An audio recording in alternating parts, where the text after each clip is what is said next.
still see your shadows in my room. I can't take back the love that I gave you. It's to the point where I love and I let you, and I can.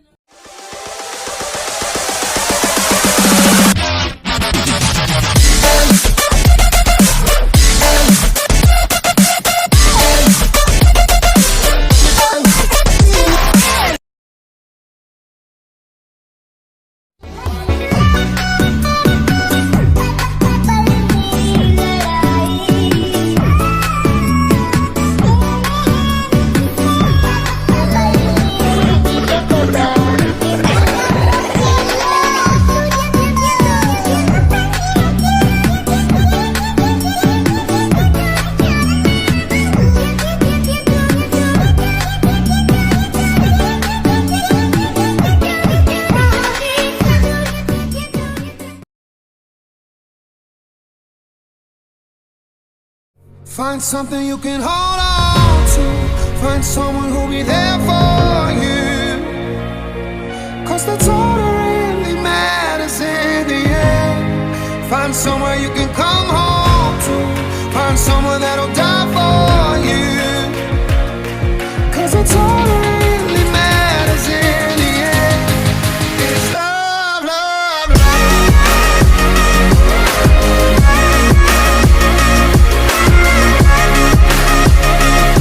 Cause it's all that really matters in the end.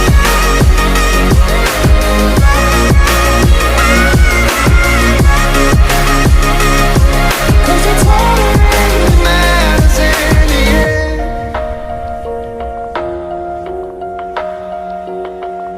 It's hard to tell the truth when you lie to yourself. Always give. Sebelum masuk videonya, kita jijik dulu. Let's go!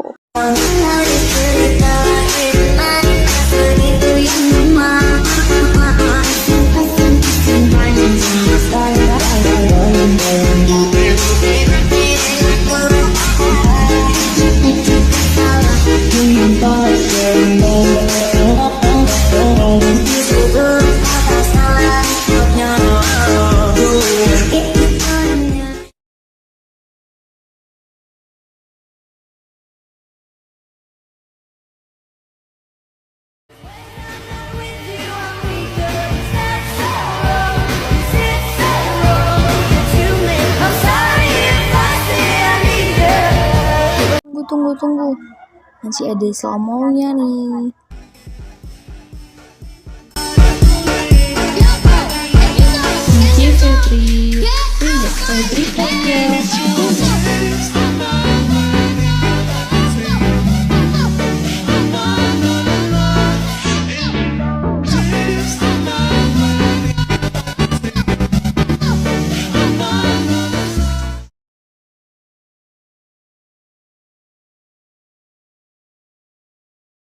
Aku pengen ngasih motivasi ke kalian yang malas belajar atau kayak gimana gitu ya kalau belajar kayak alergi gitu.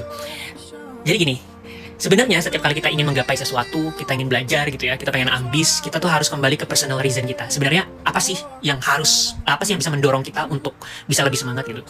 Saya pengen cerita dulu tentang diri saya. Jadi saya itu kan terlahir dari keluarga Banjar, orang banget. Dimana Banjar itu kalau nggak bertani berdagang gitu ya, kalau Banjar banget yang tradisional gitu. Kakek saya punya 10 anak, di atas kakek-kakek saya gitu ya, mereka semua tuh bertani berdagang. Kakek saya berdagang, anak-anaknya itu juga rata-rata bertani berdagang. Cuma 2 yang jadi PNS. Dan pedagang itu pun jangan dibayangkan pedagang besar, pedagang kecil dan menengah. Jadi orang yang biasa banget, kami biasa banget gitu. Lalu kakek saya itu, jadi kakek saya kan berdagang nasi bungkus gitu ya. Kalau di Banjar tuh nasi bungkusnya tuh nasi kuning yang cuma 3 ikan gitu, daging, ayam, hintalu di pinggir sungai. Jadi saya pas kecil sebelum TK tuh sering banget nemenin kakek saya jualan itu. Terus kakek saya tuh sering banget bilang sambil berdoa, "Ya, moga kamu jadi dokter ya, cu," gitu. Karena saya dari kecil tuh pengen banget jadi dokter gitu. Anak kecil kan biasanya cuma asal nyeletuk aja ya. Tapi pas saya udah mulai naik kelas 2 SD gitu, saya beneran serius. Saya pengen jadi dokter. Saya pengen bisa jadi dokter. Meskipun saya nggak ada keturunan jadi dokter sama sekali. Jadi keturunan saya tuh ya bertani berdagang gitu. Ayah ibu, kebetulan saya lahir dari ayah dan ibu yang benar-benar sangat memotivasi anaknya untuk bisa jadi lebih baik. Boleh kamu terlahir dari keluarga petani, keluarga pedagang, tapi kamu harus bisa jadi orang yang lebih baik gitu. Assalamualaikum warahmatullahi wabarakatuh. Selamat pagi. Kami dari SMA Negeri 1 Dayun, kelas 10 MIPA 2, dari kelompok 2, akan menjelaskan tentang lembaga jasa keuangan perbankan. Kami akan membahas pengertian perbankan, asas, fungsi, tujuan, dan prinsip perbankan, jenis-jenis bank, bank perkreditan rakyat atau BPR, bank syariah, produk dan jasa perbankan, lembaga penjamin simpanan atau LPS. Mari kita saksikan. Lembaga jasa keuangan perbankan. Perkembangan teknologi yang semakin meningkat dewasa ini memicu perkembangan lembaga keuangan perbankan.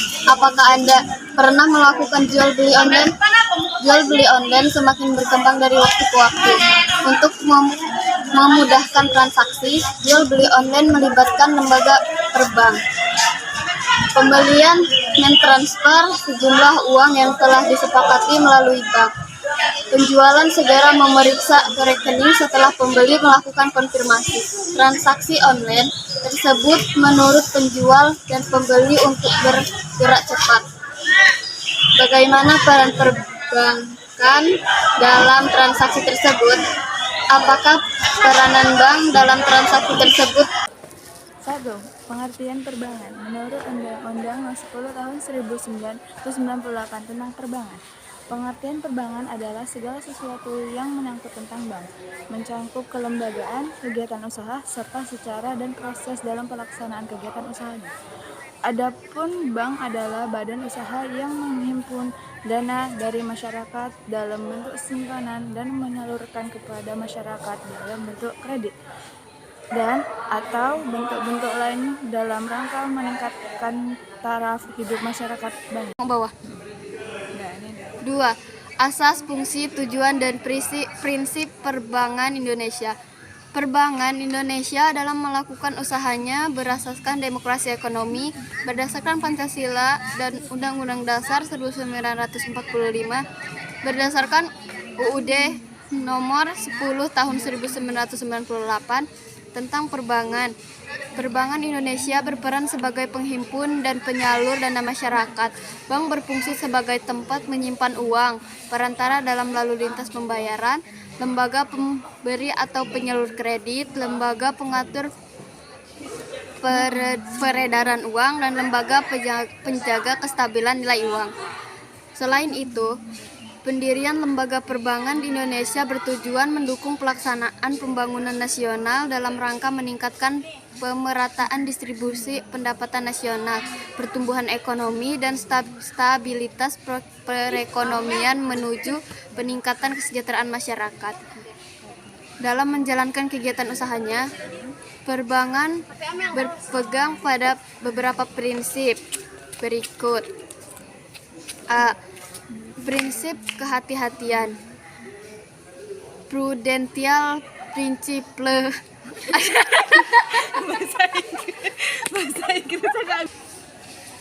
A. Prinsip kehati-hatian, prudential principle, adalah suatu prinsip yang menyatakan bahwa bank dalam menjalankan fungsi dan kegiatan usahanya wajib menerapkan prinsip kehati-hatian dalam rangka melindungi dana masyarakat dan dipercayakan kepadanya. B. Prinsip kepercayaan, fiducial principle, adalah suatu prinsip yang menyatakan bahwa usaha bank dilandasi oleh hubungan kepercayaan antara bank dan nasabahnya, baik nasabah dan prinsip kerahasiaan, confidential principle, adalah prinsip yang mengharuskan atau mewajibkan bank merahasiakan segala sesuatu yang berhubungan dengan keuangan dan lain-lain dari nasabah bank yang menurut kelaziman dunia perbankan wajib dirahasiakan. D. Prinsip mengenal nasabah, know your customer principle, adalah prinsip yang diterapkan oleh bank untuk mengenal dan mengetahui identitas nasabah serta melaporkan setiap transaksi yang mencurigakan. 3.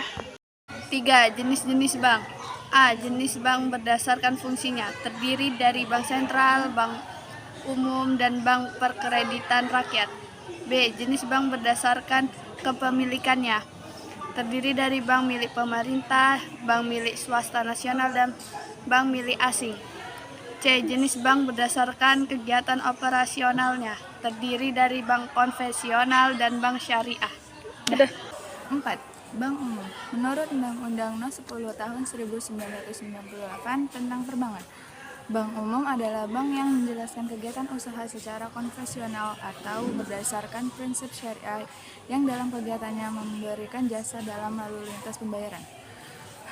Bank umum dapat melakukan usaha-usaha perbankan sebagai berikut. A. Menghimpun dana dari masyarakat dalam bentuk simpanan berupa rego, deposito, anjing. 4. Bank umum. Menurut Undang-Undang No. 10 Tahun 1998 tentang Perbankan, bank umum adalah bank yang menjelaskan kegiatan usaha secara konvensional atau berdasarkan prinsip syariah yang dalam kegiatannya memberi jasa dalam lalu lintas pembayaran.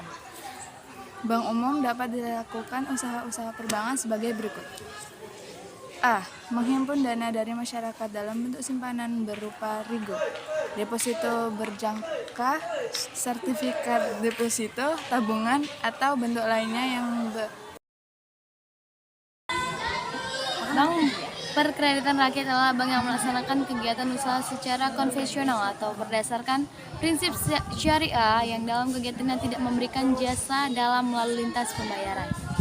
Usaha BPR meliputi menghimpun dana dari masyarakat dalam bentuk simpanan berupa deposito, berjangka, tabungan, dan atau bentuk lain yang dipersamakan dengan itu, memberikan kredit, menyediakan pembiayaan bagi nasabah berdasarkan prinsip dan hasil sesuai dengan ketentuan yang ditetapkan dalam peraturan pemerintah serta menempatkan dananya dalam bentuk sertifikat Bank Indonesia atau SBI, deposito berjangka, sertifikat deposito, dan atau tabungan pada bank lain. Pegelaku. 6. Bank syariah. Bank syariah adalah bank yang melaksanakan kegiatan usaha berdasarkan prinsip syariah. Keberadaan bank syariah diatur dalam Undang-Undang Nomor 21 Tahun 2008 tentang Perbankan Syariah. Perbankan syariah dalam melakukan kegiatan usahanya berdasarkan prinsip syariah, demokrasi ekonomi, dan prinsip kehati-hatian.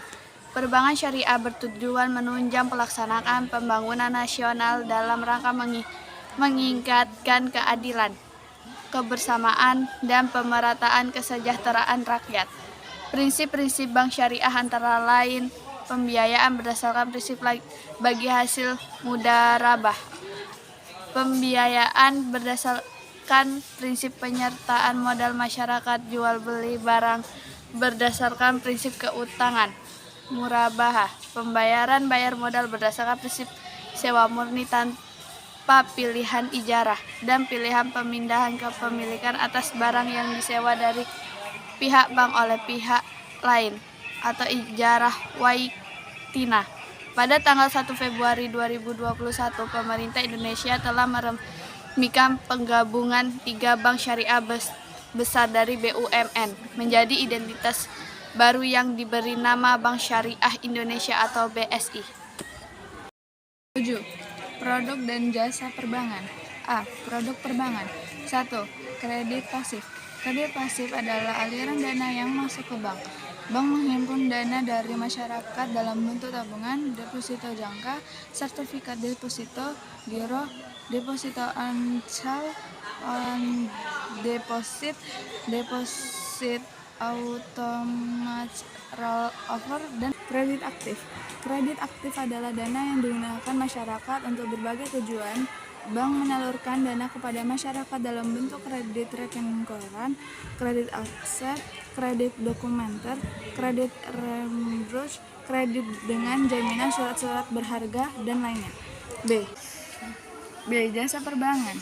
Jasa pelayanan yang diberikan bank kepada masyarakat untuk mengunjungi usaha perbankan. Jasa-jasa perbankan antara lain jual beli fatura asing, sale box, pengiriman atau transfer uang, memberi jaminan, kartu kredit, kredit card, cek perjalanan, inkaso, ATM, kartu debit, diskonto, bank garansi, rekening, bank notes, bank draft, dan lain-lain. 8. Lembaga Penjamin Simpanan atau LPS. A. Pengertian Lembaga Penjamin Simpanan atau LPS. Keberadaan LPS diatur dalam Undang-Undang Nomor 7 Tahun 2009. Lembaga Pinjaman Simpanan LPS adalah suatu lembaga independen yang berfungsi menjamin simpanan nasabah perbank di Indonesia. LPS menjamin simpanan nasabah bank yang berbentuk giro, deposito, sertifikat deposito, tabungan, dan lain-lain. B. Fungsi, tugas, dan wewenang LPS. Fungsi Lembaga Pinjaman Simpanan atau LPS yaitu sebagai berikut. 1. Menjamin simpanan nasabah penyimpan. 2. Turut aktif dalam memelihara stabilitas sistem perbankan sesuai dengan kewenangannya. Tugas Lembaga Penjamin Simpanan LPS yaitu sebagai berikut. 1. Merumuskan dan menetapkan kebijakan pelaksanaan penjaminan simpanan.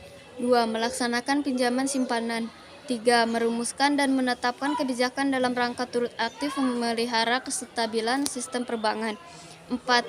Merumuskan, menetapkan, dan melaksanakan kebijakan penyelesaian bank gagal yang tidak berdampak sistemik. 5. Melaksanakan penanganan bank gagal yang berdampak sistemik. Wewenang Lembaga Pinjaman Simpanan atau LPS yaitu sebagai berikut. 1. Menetapkan dan memungut permin penjaminan. 2. Menetapkan dan memungut kontribusi pada saat bank pertama kali menjadi peserta. 4. Mendapatkan data simpanan nasabah, data kesehatan, dan lain-lain. 5. Melakukan rekonsiliasi, verifikasi, atau konfirmasi data tersebut. 6. Menetapkan masyarakat tata cara dan ketentuan pembayaran. 7. Menunjukkan, menguasakan, dan menugaskan pihak lain untuk bertindak kepentingan atau nama LPS. 8. Melakukan penyuluhan kepada bank dan masyarakat tentang penjaminan simpanan. 9. Menjatuhkan sanksi administratif.